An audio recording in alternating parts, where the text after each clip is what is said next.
How many here are getting older? How many getting younger?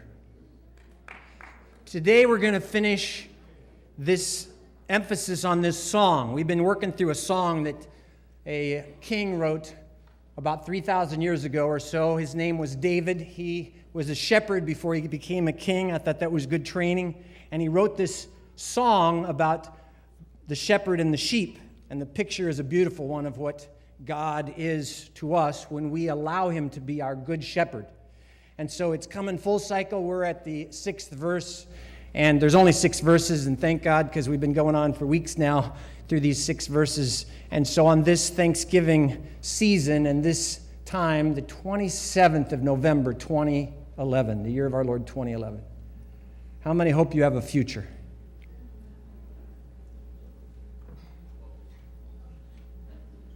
So let's see if I can do this. It won't be exactly in any given translation, but it says, "The Lord is my shepherd.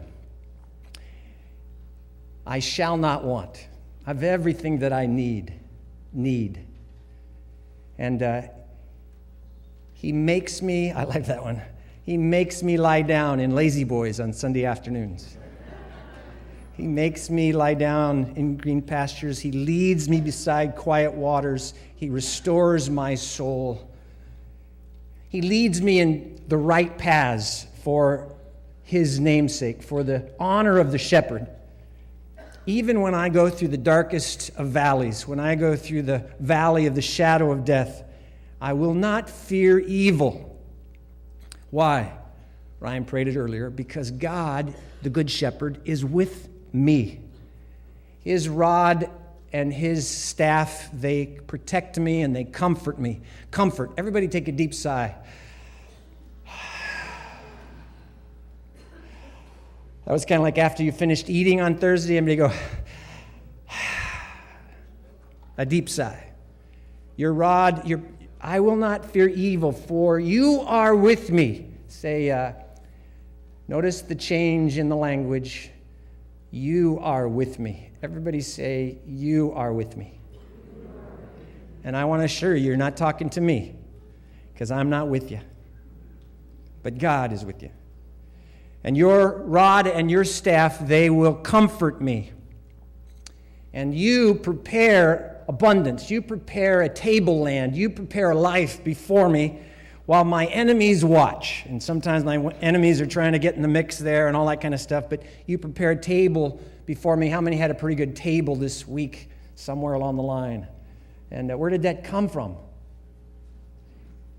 God prepares a table. You prepare a table before me in the presence of my enemies. Anybody have any enemies here? Don't be looking at them, but looking. And you anoint my head with oil, and my cup of blessing overflows. And then here's the conclusion, and we're done. Surely, goodness and mercy will follow me all the days of my life. And I will dwell in the house of the Lord forever. Surely goodness and mercy will follow me all the days of my life, and I will dwell in the house of the Lord for a time. What's in your future? You know, it's a little iffy what your future holds, probably. Thanksgiving for all that stuff that we have and all the past, but what's the future going to hold for Taylor Noonan? I don't know. I'd like to know. I'm telling you, the shepherd king said, "Surely." Now, I have an aunt named Shirley. This is a different Shirley. What is Shirley? Shirley is, David said, "I'm confident." Why was he confident? Because he knew as a shepherd who was a good shepherd that they had gone through the whole season of a year with the sheep. And they were coming back home at the end. And David knew that good shepherds take care of their sheep. And so he had built that off of the confidence that here's a year's cycle, walking through a year with the sheep, coming again to back home, coming home. And I will dwell in the home, in the house of the Lord forever. Everybody say forever. Forever. Forever 21. Forever.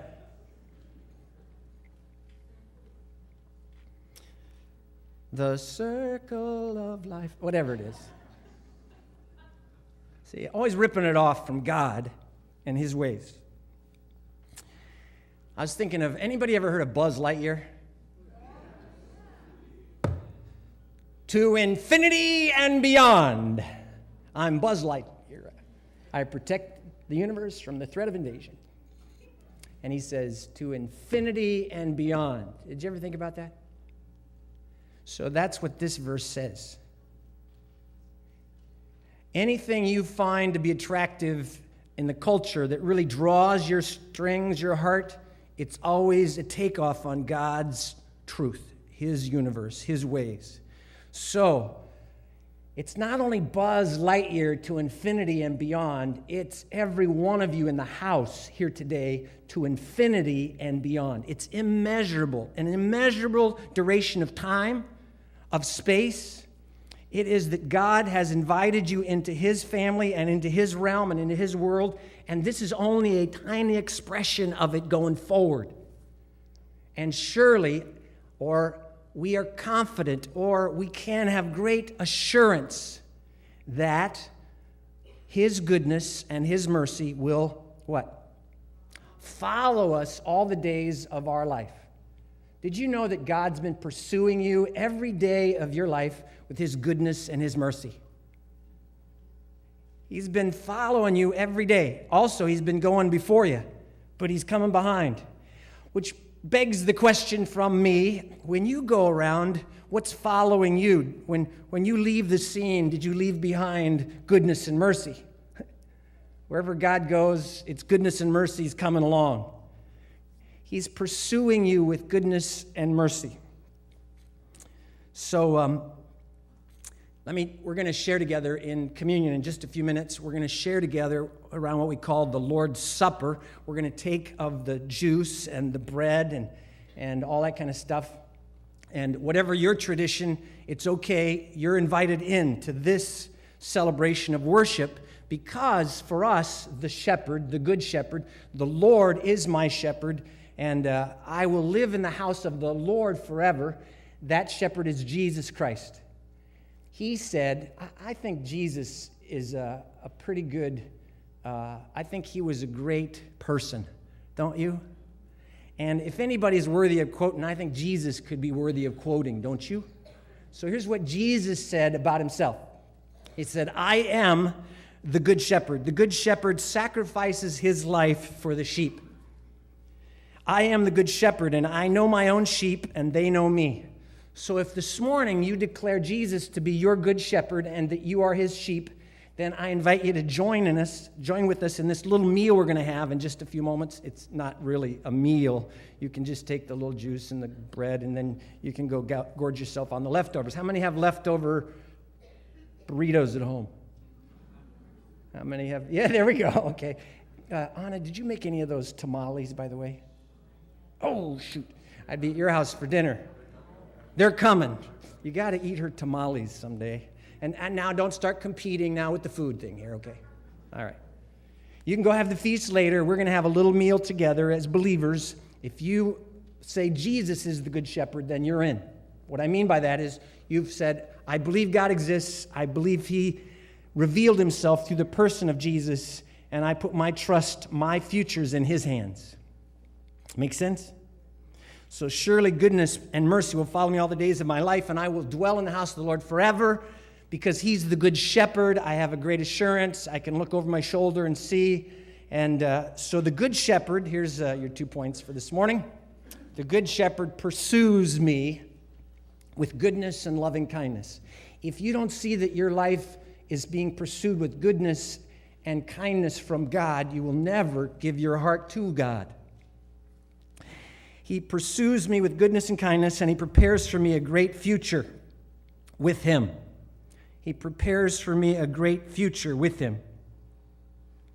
Again, quoting from the great teacher, philosopher, the Son of Man, Jesus Christ, he said, "Don't be worried. Have faith in God and have faith in me. There are many rooms in my Father's house, and I wouldn't tell you this unless it were true. Unless it was true. I'm going there to prepare a place for you. After I've done this, I will come back and take you with me, and then we will be together." Okay, what's in your future? I'm a fortune teller today. I have some cookies. I dropped the bag earlier. Sorry. And so, would anybody like a cookie? It's a fortune cookie. And some of them broke, so the fortune's already fallen out. So some of you have no future. But if you'll excuse me just a minute, I would like to give, and I ask your forgiveness. How many here had a meal at a home or in your house or in a room this week? Can I see your hand? Very good. How many noticed how dirty the floor was after you finished eating? How many didn't notice but should have? Yeah. When those peas rolled off your plate and landed on the carpet, you didn't want anybody to see, so you just smushed them in instead of picking them up. True. The dogs, they turned the dogs loose. So we're going to let our dogs know we're not. Fluffy would be back. And we're not letting our dog in here. So, I touched that one. Would anybody like a cookie this morning? This is a fortune cookie. So, Zoe, would you help me?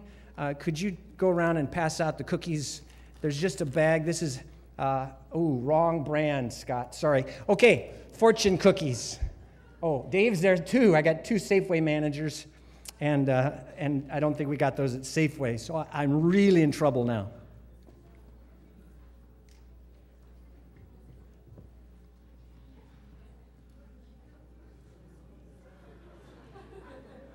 If you bribe him, you might get one. So let me ask you a question. Some of you are more spiritual than the rest of us, and you're going, come on, get on with it. How many here have ever eaten a fortune cookie? And how many here, when you get the fortune cookie, break it open and read the fortune first? How many are more spiritual and you're just interested in eating the cookie? Everybody wants to know what their future holds.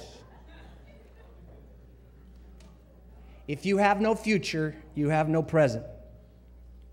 If you don't think you have a future, then you have no reason to exist today. Are you following me? It is wired into us. It is our... should I read this? I can't read this. It's in a foreign language. Let me see. Gerardo, can you read this? Amor. That's love, isn't it? Turn it over. Oh, there it is. See?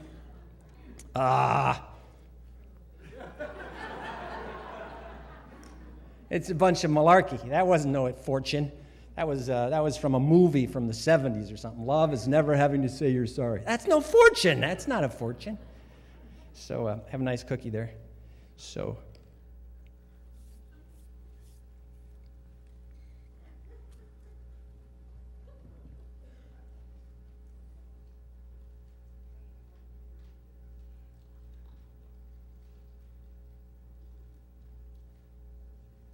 Your future is very bright.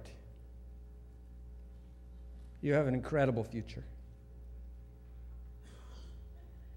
If you recognize that there is a God, God exists, and again, people say, well, I don't believe in God. And I would say to them, tell me about the God you don't believe in. What's he like? And as soon as they start talking, I go, well, I don't believe in that God either.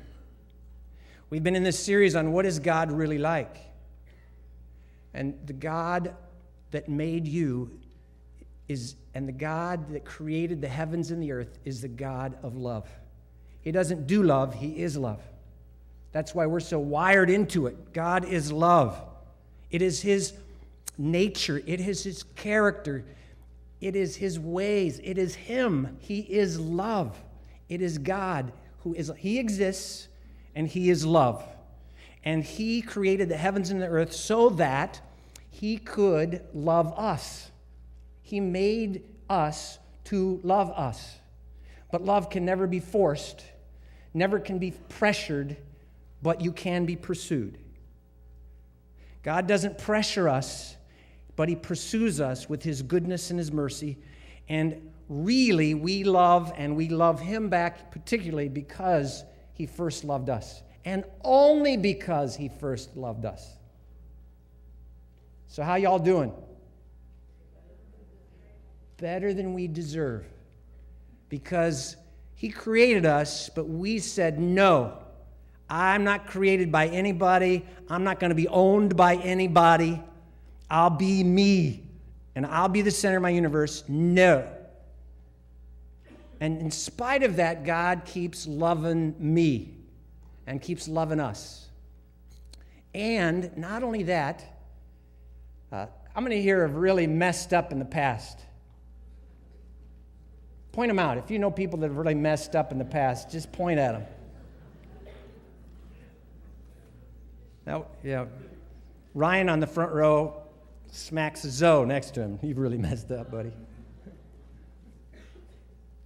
Okay. Come on, Dennis.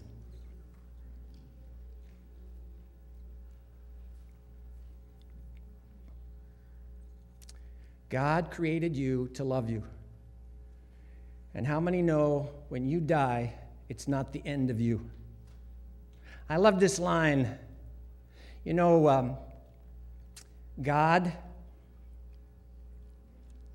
made you to live forever, and there's nothing you can do about it. There is nothing you can do about it. He made you to live forever, and there's nothing. In fact, we want to live, don't we? We want to live. We want to live. So we have to understand that you're not on this planet just to exist and get by. God wants you to thrive. He wants you to be significant. And this day for me has meaning because I have a future. And you will always have a future. There's an old hymn. It's the favorite, probably, hymn of the Western church and maybe of the whole world history when it was written. But there's a chorus, or there's a verse in the old hymn that goes, "When we've been there, bright, shining as the sun, we've no less days to than when we..." Now, just in case you're thinking that it's going to be 10,000 years of a song fest, we will do other things besides sing. Some of you are going, "Yes, we're going to sing forever. I'll sing of your love forever." But when you've been there 10,000 years, so we're going to share communion in just a moment, because I can be sure that God's mercy is going to follow me. His goodness is following me. And I will dwell with God in his... how many here have ever built houses or remodels? Can I see your hands? Some of you. You know, it's peanuts compared to what God's building. You see, God created this whole universe, and then he put us in it because he made it for us, and he made it for us and him to dwell together. So I'm scrambled eggs here, but just stay with me, okay? We'll get there. How many know we live in an age where everybody talks about forever a lot? I alluded to Forever 21 or 21 Forever. What is it? How many know of those stores, Forever 21? I went on their website this week. There was nothing there that fit me. And I was looking like, how did this start, Forever 21? Where did they get this? And then I happened to be with a few ladies, my wife and my daughter and her friend, and they saw some stores, and they said, "Can we stop in here a minute?" We were on our way to eat. And, okay, we're going in here. And it was a makeup store they took me into. Do I look like I need makeup? And yes, don't answer that. And I sat down on this hard bench and I started looking around at the advertising to see what they'd say. And it was amazing to me how many advertisements for the various name brands of, by the way, the store was Sephora. How many are familiar with that store? How many like that store? Well, if you use their makeup, you will live forever. You will be happy eternally. Because I was looking around at the signs that said eternal happiness, and this will pure forever, or whatever. I won't tell you some of the other stuff that said, because I'm going, they can't deliver on this. It does not deliver. But forever, eternally, they were talking about this long time thing. I go, they have no clue what to infinity and beyond is all about. Then yesterday afternoon, I got to go to the Monterey Bay Aquarium. And isn't that precious? Some of you gave me your passes. Thank you. Got to go to the Monterey Bay Aquarium and got to look in these, hundreds of these huge aquariums and things are floating around in it and things like, wow, is that a thing? Where did that come from? And really, some of them looked like sticks. They were fish. That was a seahorse. There was the family of seahorses, and I'm going, that doesn't mean it's weird. That's wild. And I noticed a couple things. I noticed, one, that whenever you heard a little talk about what was going on in the tanks or describing the whales and the otters and that, they always talked about adapting to their environment. And through a period of time, they've evolved into this. And I thought, well, that's all well and good. That's kind of neat. And then the other message was preserve the earth. Don't overfish. When I went into the men's room, thank God I got the right door because they didn't put a sign on it. They just put a symbol. I go, oh, are the men the circle or are the men the triangle? And I'm looking around. Which is it? Good. I was in the right place. And then I washed my hands and went over to get the paper towels, and there was a little sign there that says, remember that even recycled paper comes from trees. Please use as few as possible. So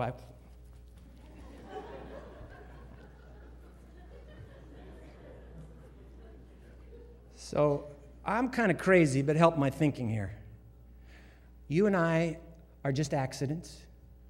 We evolved, as Darwin said, lightning struck some slough near Watsonville, and out of that poofed life, poof. And then through millions and billions of years, you and I, boop. So we popped out of nothing. What was Mary Poppins? What did she sing? Nothing from nothing. Nothing comes from nothing. But that's what we say. So we're just physical beings. Are you staying with me on this? You walking with me? We're just physical beings. When you die, that's the end of you. But while you're here, we want you to work to preserve what you want. There's going to be nobody here eventually. It'll be nobody here, but we're going to preserve it. Now, should we preserve the earth? Yes! Before somebody walks out and goes, he's an anti-conservation. No. We should be the best stewards, especially if we follow Jesus, and he created the whole thing, and he said, here, you take care of the garden. We should take care of it. But you got to have a bigger reason than we've got this to preserve for eons of time when nobody's here. Because once you die, it's over, right? Once you die, it's over. That's what our culture would tell you, right? Because it's evolution. Because you're an accident. Because, who told you you could come in anyway? Man, you're really mess. You're a mess. No. God, the Creator, said you and me. He wanted a family. He invited us in, and he made us to. We were talking about cloning around the table the other day, and I remember years ago, people said Ted Williams had his body frozen, and so when we can bring people back to life, then he'll come back and all that kind of stuff. Ain't gonna happen. Or cloning. So we're gonna take the DNA from this person. Listen, when this body dies, it ain't the end of me. Think about it. And it ain't the end of you. Because there's something wired in you goes a lot deeper than just a thing. You're not just an animal waiting to die. Correct? So here's the point. When we understand how good God is, how good the shepherd is. Not only that you get your fire insurance, so when I die, here's a story. A mother said she wouldn't tell her child that there was an afterlife because in case there was, she didn't want them to be disappointed.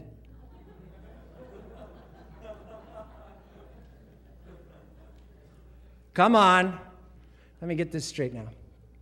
You're not going to tell your kids that there could be an afterlife because if there isn't, you don't want them to be disappointed. It seems to me you got it backwards. You're flying upside down. So if there is no afterlife, they won't care.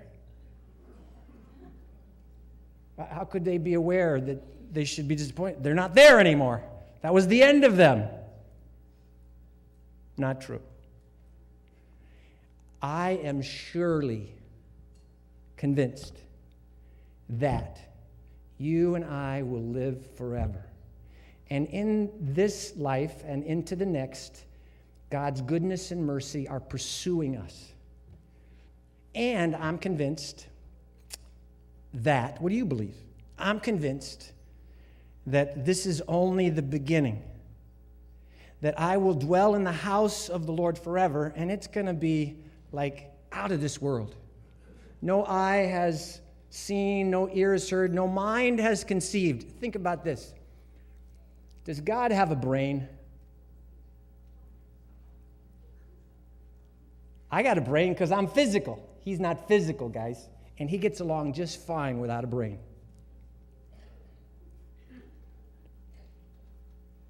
Now, what's that? The point is this. We're so physical focused, we forget we're a lot greater than this tent. And this tent will die one day, and God says, I'm giving you a new one.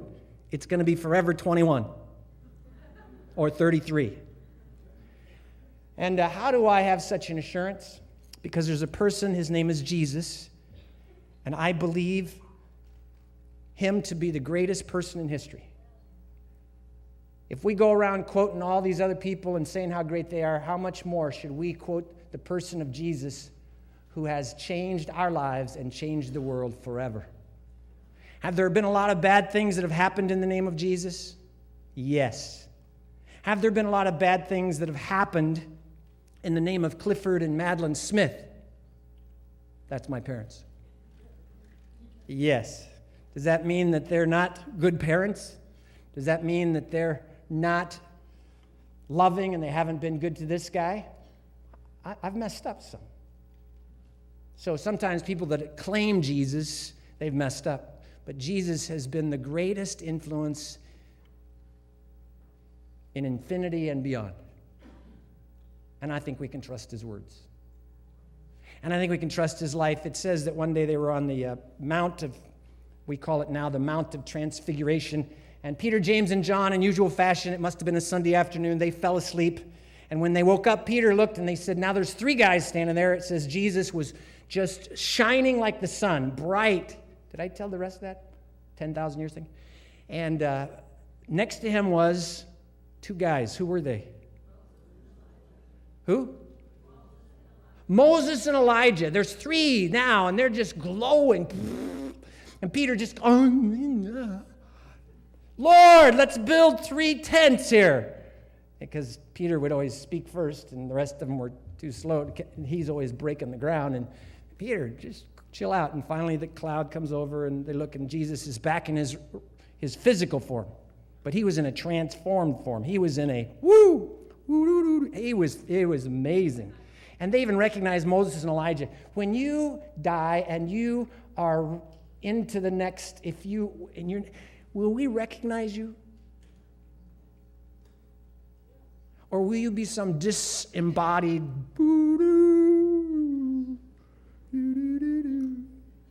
No, we're going to say, hey, there's Jeremy. Man, great bod, Jeremy. You have to work on that? No, we're going to recognize each other. All right. So here it is. I think there's one more verse, and it says this. Now we see but a poor reflection as in a mirror. Then we shall see face to face. Now I know in part, then I shall know fully, even as I am fully known.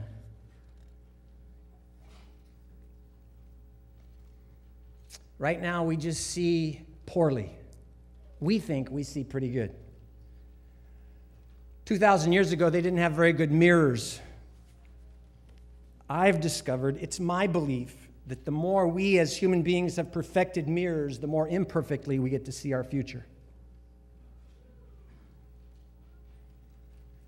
Because we think this is all there is.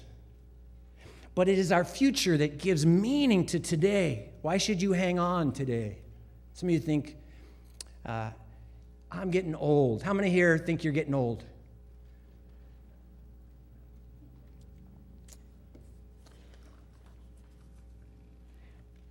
And I got to cut to the chase. I got to tell you, you are getting old. But when we look in the mirror of our culture, we think when you're getting old, you no longer have a future.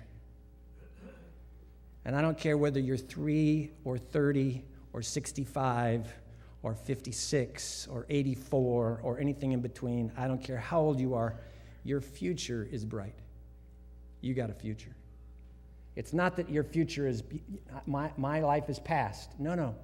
When we've been there 10,000 years, we're going forward. And now for all the young people who think it might be boring, heaven and the new earths, the heaven and new heavens and a new earth, it will not be boring. It's not going to be boring. If this life has any excitement at all, the next life will be the most thrilling that you've ever known, and it will just get better as you go. I believe that. Because Jesus said, I came across these verses, at the end of the world, the Son of Man will send his angels, and they will remove from his kingdom everything that causes sin and all who do evil. And then the righteous, that would be us, will shine like the sun in their Father's kingdom. Everything we grasp for here, it's just a reflection in a bad, not the best, of what's to come. If we've experienced some of God's goodness now, just think how gooder it's going to get. Our Father, and our Father's kingdom. I've noticed when my kids walk into our house, they act like they own the place. Because they do.